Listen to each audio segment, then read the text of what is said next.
Untuk saudara-saudara muslimku, masihkah engkau memuja-muja gurunda kalian ini? Masihkah engkau akan meninggi-ninggikan bahkan mengatakan Zuma adalah seorang yang cerdas? Simak video ini sampai selesai dan silahkan murtad. Shalom sahabat Kalimatullah dimanapun berada. Apa kabar sahabat Kalimatullah semua? Terus dukung perkembangan channel ini dengan cara like, komen, dan subscribe.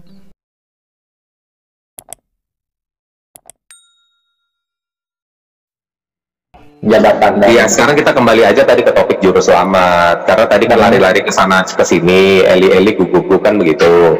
Nah, jadi juru selamat. Jadi Pauzang tadi dari hadis mereka menghadirkan klaim bahwa Muhammad adalah juru selamat. Lalu saya bilang di dalam surat di Al-Qur'an, Muhammad tidak tahu apa yang Allah akan perbuat kepadanya juga kepadamu. Nah, kalau dia juru selamat pasti dong dia tahu. Kalau dia juru selamat pasti dong dia tidak minta didoakan untuk diselamatkan atau disalawatkan. Kalau juru selamat itu kayak Yesus lah. Jadi ketika ada orang disalib di sebelah berkata, ingatlah aku ketika engkau datang sebagai Raja. Yesus bilang, saat ini juga engkau bersama-sama dengan aku di dalam Firdaus. Lalu lebih dari satu orang menyaksikan Yesus terangkat ke sorga, lebih dari satu orang menyaksikan Yesus duduk di sorga. Dia yang dituliskan oleh melihat. Iya, yang dituliskan oleh penulis Matius gitu ya. Iya, nanti gini, jangan ke situ dulu dong, bro. Nanti kalau pertanyaan begitu nanti Al-Quran yang nulis siapa? Kan gitu. Nah, sekarang begini. Sekarang saksinya lebih dari satu. Sebentar. Saksinya lebih dari satu, ya, yang dicatat, yang melihat Yesus terangkat tuh berapa banyak tuh, Pauzang? Sebentar dulu. Ya, berapa orang? 500 orang yang menyaksikan Yesus terangkat. Lalu Stefanus melihat Yesus di sana. Ya, Daniel zaman dulu sudah melihat Yesus di sana. Terus Yohanes melihat Yesus di sana di sorga. Paulus ditegur Yesus dari sorga. Itu saksinya banyak. Gitu.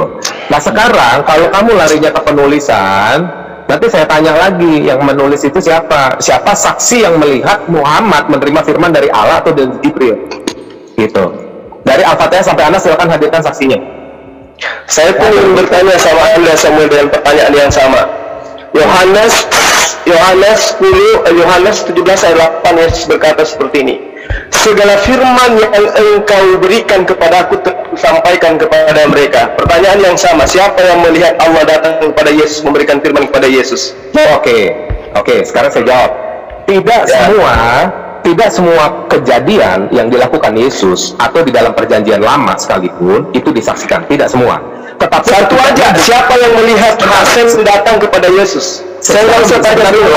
Mau Zul yang jawab? Jangan marah-marah dong, Zul. Jangan marah-marah dong. Kamu kayak gitu terus saya. Sebentar. Kan saya bilang tadi dari kamu kan minta saksi. Sekarang saya minta saksi. Siapa yang kamu bilang datang kepada Yesus? Kamu bilang tujuh dan bermata tujuh, siapa yang lihat? Sebentar Yesus. Sebentar dulu ke ayatnya. Sebentar dulu. Kan tadi saya bilang dari Al-Fatihah sampai Anas tidak ada saksi. Lalu kamu bilang saya pakai pertanyaan yang sama. Kamu bilang kan Zul bilang pakai pertanyaan yang saya bikin premisnya yang sama. Maka bukan tidak ada saksi dari kejadian sampai Wahyu. Ya, tetapi dari mana sampai orang sih? Saya tanya Yesus. Jangan marah-marah dong. Sekarang begini, kamu cara berpikirmu itu aneh. Saya minta Yesus. Jangan marah-marah. Kitab Kejadian. Jangan marah-marah, Jo. Kamu jangan marah-marah. Kamu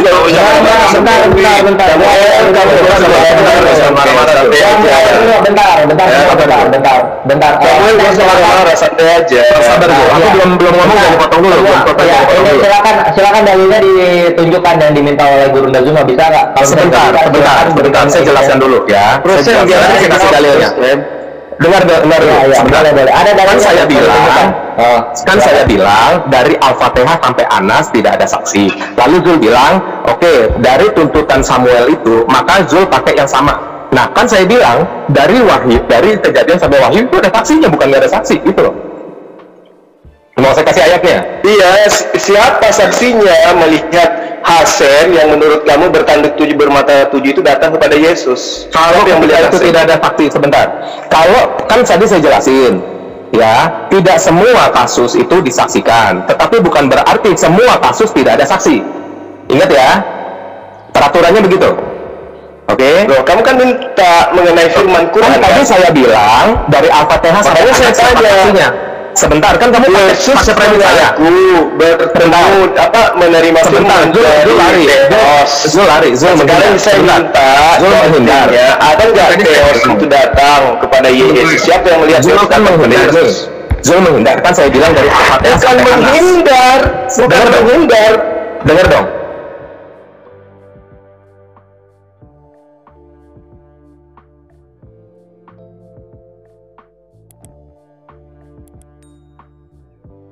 Kan kamu nggak tahu Al-Quran, ilmu udah sampai sana.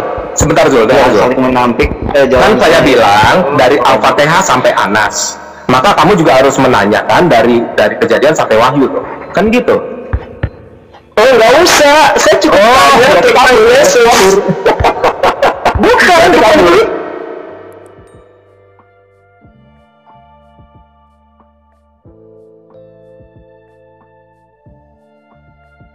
Dengar dong, Kamu ingin mengatakan Hasan pernah datang di kitab perjanjian lama gitu, kitab premis saya yang dari Al-Fatihah sampai yang Anas. datang kepada Bani Israel, Nabi-Nabi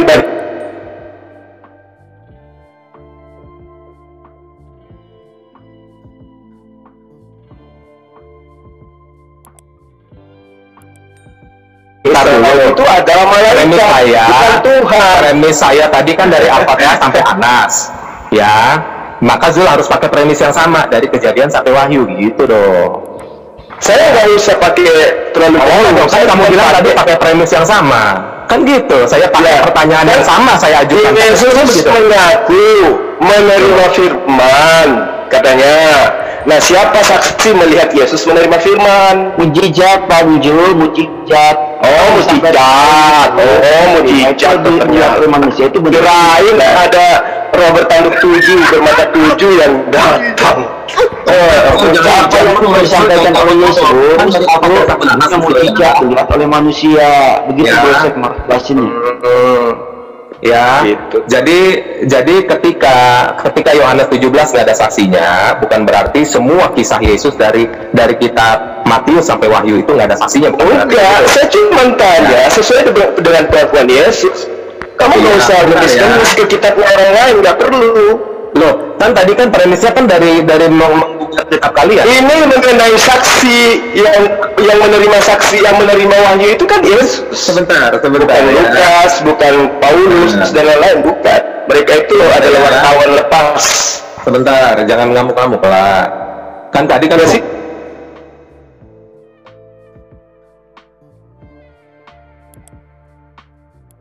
Jangan ngamuk, santai aja, Samuel. Iya, kan tadi aku bilang dari Al-Fatihah sampai Anas. Lalu Zul kan memakai premis yang sama, maka saya jawab dari Kejadian sampai Wahyu, kan gitu dong. Oke. Nih, Yohanes 1 ayat 32.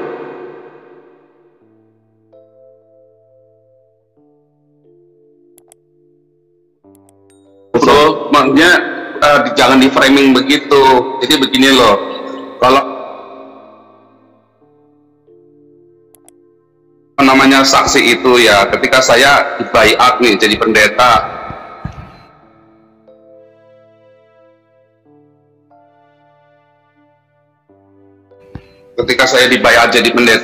maka saksinya cukup sekali di saat saya dibaiat jadi pendeta. Siapa yang membayar saya jadi pendeta? Maka senior Paul saya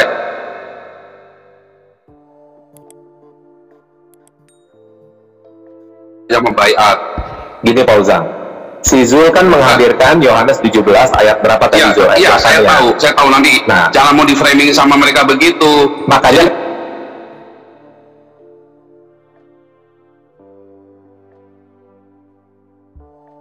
kan aku nggak di framing. Kan gini kok bilang, kan tadi kan begitu seorang nabi, seorang raja,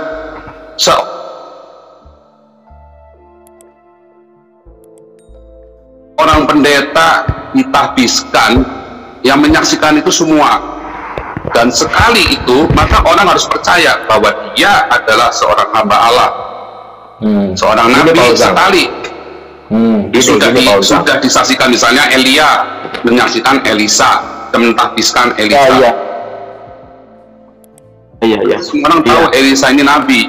Ketika Yohanes mentahbiskan Yesus, inilah anak Allah. Ya, betul. Yohanes itu orang Lewi dan dia seorang nabi. Seluruh Israel mengakui Yohanes seorang nabi.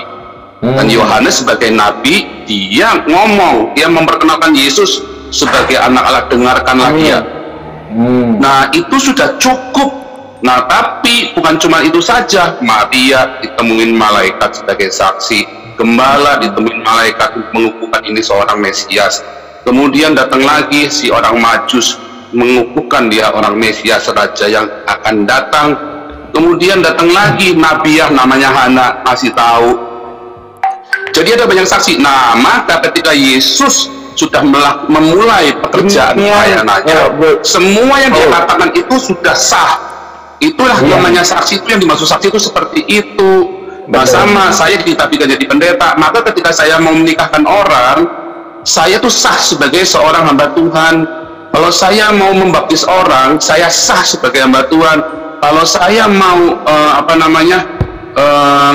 berkhotbah, mereka tahu kualitas saya sebagai hamba Tuhan, nggak usah diragukan. Gitu. Sebagai saksi bahwa si Abdul sama si Aminah menikah, terus kamu emang tahu itu anaknya siapa?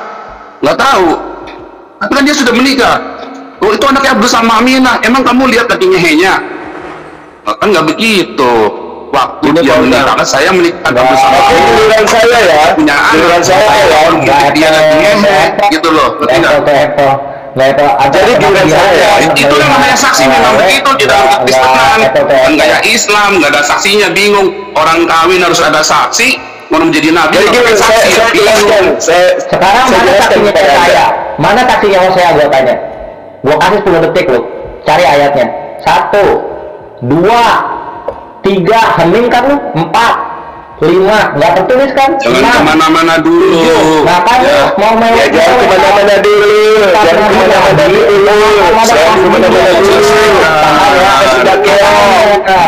Jadi gini, saya jelaskan. Lompat kodok. Saya jelaskan gini, teman-teman terjemahan coba dengarkan saya. Jadi Al-Quran itu adalah kalamullah. Ya, coba kamu pinjam kitabnya Bani Israel. Jika ada di tengah kamu seorang nabi, Allahmu ada, buktikan saja kalau Allahmu ada, saya kasih 1 miliar. Buktinya kamu hidup. Ada Emang orang siapa yang bisa hidupkan membuktikan kamu? Allahnya Yang ada, hidupkan saya kasih kamu 1 miliar. siapa? Yesus. Yang hidupkan kamu Yesus. Kalau ada orang Islam bisa membuktikan Allahnya ada, saya kasih 1 miliar. Bahwa Allah itu tidak bisa dilihat, suaranya pun tidak bisa didengar. Ya, jadinya turun sekarang. Kasih 1 miliar. Jadi gini, umat terjemahan dengarkan saya dulu ya. Saya kasih 1 miliar. Allah turunkan kepada Nabi Muhammad SAW Karena ada Muhammad itu secara berangsur-angsur melalui penglihatan. Setiap kali mau ngehe keluar ayat, setiap mau bunuh orang keluar ayat. Itu saksi-saksinya itu pasti banyak.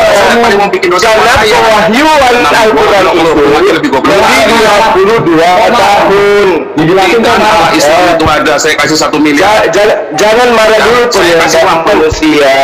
Sampai bila saya tunggu. Biarkan saya menjelaskan supaya kamu bisa waras Islam itu ada. Song, supaya kamu waras dengarkan saya. Sang. Kalau kamu song, kalau kamu tidak song, kamu nggak mungkin menerima manusia, kawan. Santai, relax. Zang, kita masih di mute mulu sih, baru lo bisa diam. Silakan Gurunda. Jadi Al-Quran itu adalah kalamullah, diwahyukan 22 tahun lebih. Kamu pikir Al-Quran itu begitu aja turun satu kitab? Disaksikan. Makanya Arab Saudi itu menjadi basisnya Al-Quran, basisnya Islam, karena mereka menyaksikan. Sekarang Lukas, Markus siapa yang mengimani sebagai kitab suci dan duduk di Yerusalem sana sebagai sumber daripada kekristenan? Ada enggak yang menjadi sumber kekristenan itu Eropa sana, Romawi, asal kamu tahu. Itu kamu harus pahami itu. Kalau berbicara mengenai kesaksian, maka orang yang menjadi saksi secara turun-temurun itulah yang memegang akidah terlebih awal daripada apa yang dipersaksikan. Buktinya Yerusalem mana ada. Kamu tanya Yesus itu siapa, mereka bingung. Asal kamu tahu. Itu kalau kita berbicara mengenai keotentikan sebuah kesaksian. Nah sekarang saya terangkan samamu supaya kamu sadar Pak Usam. Al-Quran itu diwahyukan kepada Rasulullah Muhammad SAW, ya, secara berangsur-angsur melalui penglihatan, baik itu melalui malaikat Jibril atau dalam mimpi. Saksi-saksinya ada, tapi sebatas mengetahui tanda-tanda fisik daripada Rasulullah Muhammad SAW. Karena tidak ada yang bisa melihat tidak ada yang bisa melihat Allah. Tidak ada yang bisa melihat malaikat secara nyata kecuali kepada siapa malaikat itu diutus oleh Allah. Sebut satu saja orang Arab yang menyaksikan Quran turun sama Muhammad. Satu saja, saya kasih 1 miliar. Semua sahabatnya itu menyaksikannya. Orang lu gundulmu peang kebanyakan minum. Kamu menguasai ilmu apa sampai kamu bisa bicara begitu? Saja. Kamu ilmu apa yang kamu kuasai? Kamu menguasai ilmu apa di dalam Al-Quran yang bisa menjadikan acuan bagi yang seperti itu? Jangan bohong, kamu bilang seluruh orang Arab saksi Quran turun. Oh iya dong. Sebut saja orang Arab namanya siapa? Abu Bakar, Utsman bin Affan, Ali bin Abi Thalib. Sebut saja. Itu sudah kita sebutkan sama. Nah, teman-teman sudah mendengar sendiri kan bagaimana kualitas orang yang dianggap sebagai seorang yang berpendidikan, teman-teman, menurut saudara-saudara muslim kita. Ternyata ia pun bisa dikatakan tidak paham sama sekali dengan isi kitabnya, teman-teman. Bahkan ia mungkin merasa kok banyak sekali ya kontradiksi di kitab saya ini, dan akhirnya dia tidak bisa menjawab, teman-teman. Saya teringat dengan satu perkataan seorang ustadz, teman-teman. Ustadz ini mengatakan bahwa memang benar saudara-saudara muslim kita itu hanya suka membaca Al-Quran, suka berbahasa Arab, tetapi pada kenyataannya mereka ini, teman-teman, ternyata adalah orang-orang yang tidak paham sama sekali dengan apa yang mereka baca, teman-teman. Dan akhirnya Ustadz ini mengatakan bahwa saudara-saudara muslim kita ini seperti keledai, teman-teman. Mari kita dengarkan apa yang disampaikan Ustadz ini. Kita bangga menghafal Al-Quran tapi tidak memahami Al-Quran. Senang mengulang berbahasa Arab tapi tidak mengerti bahasa Arab. Suka membaca Al-Quran tapi tidak memahami maknanya. Akhirnya apa? Menjadi keledai di Indonesia. Tidak sampai di situ saja, teman-teman. Menurut NU Online, seperti yang disampaikan oleh Gus Baha, ingin umat Islam banyak baca Al-Quran meski tak paham maknanya. Teman-teman bisa baca sendiri ya judul artikel ini. Artikel ini mengatakan seorang Gus ingin umatnya itu semua umatnya dia ingin bahwa mereka harus mau dan rajin membaca Al-Quran, teman-teman. Walaupun ya pada kenyataannya apa yang mereka baca mereka tidak ketahui. Apa yang mereka baca mereka tidak tahu maknanya, teman-teman. Mari kita dengarkan dan lihat apa isi dari artikel yang diransir oleh NU Online ini, teman-teman. Jakarta, NU Online. Rais Syuriah Pengurus Besar Nahdlatul Ulama PBNU Kiai Haji Ahmad Bahaudin Nur Salim yang biasa dikenal dengan Gus Baha mengingatkan umat muslim atau umat Islam untuk memperbanyak membaca Al-Quran meski tidak memahami maknanya. Waduh, gak bahaya kah ini? Ustadznya mengatakan harus baca saja Al-Quran walaupun tidak paham. Wah, bisa-bisa umat Islam jadi keledai se-Indonesia nih, seperti yang dikatakan Ustadz yang barusan tadi. Karena semuanya disuruh baca, disuruh hafal, tidak peduli tahu atau tidak arti dan maknanya. Aduh, gimana ini, teman-teman? Sebagai kitab suci, Al-Quran harus lebih dekat dengan umat Islam. Cara mendekatinya bisa dengan mempelajari dan memahami kandungan Al-Quran atau membacanya. Membaca Al-Quran lebih bernilai ibadah, terutama di bulan suci Ramadan. Saya paling sangat ingin di Ramadan ini banyak membaca Al-Quran, baik membaca secara qiraatan saja atau lebih jelasnya. Sebagaimana dikutip NU Online dari akun YouTube Santri Gayeng, Menurut Gus Baha, membaca Al-Quran tidak harus menunggu paham arti dan tafsirnya, sebab membaca Al-Quran dari huruf ke huruf sudah bernilai ibadah. Meskipun seorang yang membacanya itu tidak paham arti dan maknanya, terlebih ketika membaca dan kemudian menjadikan isi Al-Quran sebagai bimbingan hidup. Gus Baha mencoba melogikakan orang yang membaca Al-Quran tetapi tidak memahami maknanya. Ia menjelaskan ketika seseorang membaca Al-Quran dan tidak paham maknanya, maka seseorang itu hanya menyibukkan diri dengan kalamullah. Hal ini menurut Gus Baha sesuatu yang baik. Tetapi Ustadz yang tadi mengatakan kalau hanya bisa membaca tetapi tidak ngerti maknanya, mereka sama dengan keledai di Indonesia. Nah, sekarang umat muslim bingung nih harus ngikutin yang mana, mau jadi keledai atau hanya menjadi pembaca tetapi tidak tahu apa-apa nih. Lanjut teman-teman. Efek dari kesibukan dengan kalamullah itu pasti tidak melakukan maksiat. Tetapi kalau kita melihat ya, kalau ada satu contoh kasus yang terjadi di pesantren kemarin kan teman-teman, di artikel yang kita baca sebelumnya, bahwa kejadian atau hal yang bersangkut paut dengan maksiat ini terjadi di dalam pondok pesantren teman-teman. Bagaimana ini Gus Baha? Kalau Anda mengatakan bahwa ketika orang sibuk dengan membaca Al-Quran dengan kesibukan membaca kalamullah dan bisa terhindar dari melakukan hal-hal maksiat, tapi kok di pondok pesantren malah terjadi maksiat nih Gus Baha, bagaimana ini? Lanjut, saya beri contoh, meskipun membaca saja dan tidak paham artinya itu tetap baik.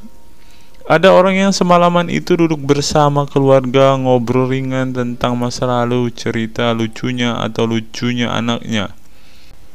Pada malam itu ditulis oleh malaikat bahwa keluarga ini tidak maksiat, tidak dugem, tidak narkoba, dan tidak ke tempat maksiat, jelasnya. Gus Baha mengatakan keberkahan dari seorang muslim atau muslimah menyibukkan diri bercengkrama bersama keluarga, asik guyon dengan teman dan tetangga adalah tidak melakukan maksiat dan tidak macam-macam, apalagi jika saat itu membaca Al-Quran. Hal ini sesuai dengan kajian ilmu usul fikih yang dipelajari Gus Baha dari Al-Makfurlah Kiai Haji Maimun Zubair. Dia menegaskan bahwa di antara kebaikan agama Islam adalah meninggalkan itu adalah pekerjaan yang tidak butuh modal. Gus Baha menjelaskan, apabila seseorang ingin mendapat pahala sholat maka harus sholat. Kalau ingin mendapat pahala haji maka harus haji. Namun ada kebaikan yang tidak perlu modal, yaitu meninggalkan kemungkaran. Caranya cukup meninggalkan hal-hal yang dilarang Allah. Cara meninggalkan kemungkaran bisa dengan bercengkrama dengan keluarga, baca Al-Quran, bercanda dengan teman, dan hal positif lainnya. Sehingga kalau ada orang yang tanya, kenapa baca Al-Quran meskipun tidak paham itu dapat pahala? Satu, karena itu kalamullah. Kedua, sebagai kebaikan itu adalah meninggalkan kemaksiatan. Meninggalkan itu bisa dilakukan dengan hal-hal mudah. Ini pentingnya ngaji. Saya ngaji usul fikih dengan Kiai Haji Maimun, abahnya Gus Yasin, katanya. Gus Baha mengaku sejak kecil ia sudah terbiasa membaca dan mempelajari Al-Quran, bahkan hingga saat ini. Kebiasaan Gus Baha mempelajari Al-Quran yang berlangsung puluhan tahun ini membuatnya memiliki kecintaan yang mendalam dengan kitab suci yang diturunkan kepada Nabi Muhammad itu. Ia juga membaca banyak literatur klasik maupun modern untuk memahami Al-Quran. Kemudian melakukan diskusi dengan banyak pakar Al-Quran dari berbagai daerah dan negara tentang berbagai tema. Tetapi syukur-syukur bacanya Al-Quran itu paham. Artinya paham sesuai dengan kapasitas masing-masing. Saya mulai kecil hingga sekarang masih ngaji Al-Quran, masih belajar, juga masih terus mencari ilmu. Ucap pengasuh pondok pesantren Tahfidzul Quran LP3 IA Rembang, Jawa Tengah itu. Nah teman-teman, setelah mendengarkan apa yang dikatakan Ustadz Munzir Situmorang dan juga Gus Baha ini, taulah kita sekarang mengapa ketika ada debater Islam yang berdebat dengan saudara-saudara apologet Kristen kita, mereka tidak paham sama sekali dengan Quran mereka, dengan hadis mereka, karena ya seperti ini teman-teman. Membaca Al-Quran, menghafal Al-Quran itu adalah sebuah ibadah bagi kepercayaan mereka teman-teman. Walaupun mereka tidak paham apa yang mereka baca, walaupun mereka tidak mengerti sama sekali apa yang mereka baca teman-teman, yang penting dibaca saja, itu adalah sebuah amal baik. Nah teman-teman, kita belajar bahwa ketika apologet Kristen berdebat dengan para apologet Islam atau dengan para polemikus Muslim, inilah yang terjadi teman-teman. Mereka tidak paham sama sekali ketika mereka ditanya isi hadis dan Qur'annya. Karena pada intinya atau pada kenyataannya, seperti pengakuan dua ustadz ini tadi, bahwa memang benar umat muslim itu hanya senang membaca, hanya suka membaca, hanya suka mengimani, tetapi tidak paham sama sekali dengan apa yang mereka baca dan imani teman-teman. Sebagai contoh teman-teman, kita kalau melihat perdebatan antara Gurunda Zuma dengan apologet Kristen ya, ketika Zuma ditanyakan ayat-ayat Al-Quran atau hadis-hadisnya, Zuma pasti tidak pernah menjelaskan ayat dan hadis itu teman-teman. Alasannya ya kita tahu ya, sekarang ternyata memang Zuma pun ternyata hanya hafal, hanya suka membaca, tetapi tidak paham dan tidak mengerti sama sekali dengan apa yang mereka baca dan hafalkan teman-teman. Ya, jadi kita bisa ambil kesimpulan bahwa orang-orang model seperti ini sama seperti keledai di Indonesia, seperti yang diungkapkan oleh Ustadz Munzir Situmorang tadi teman-teman.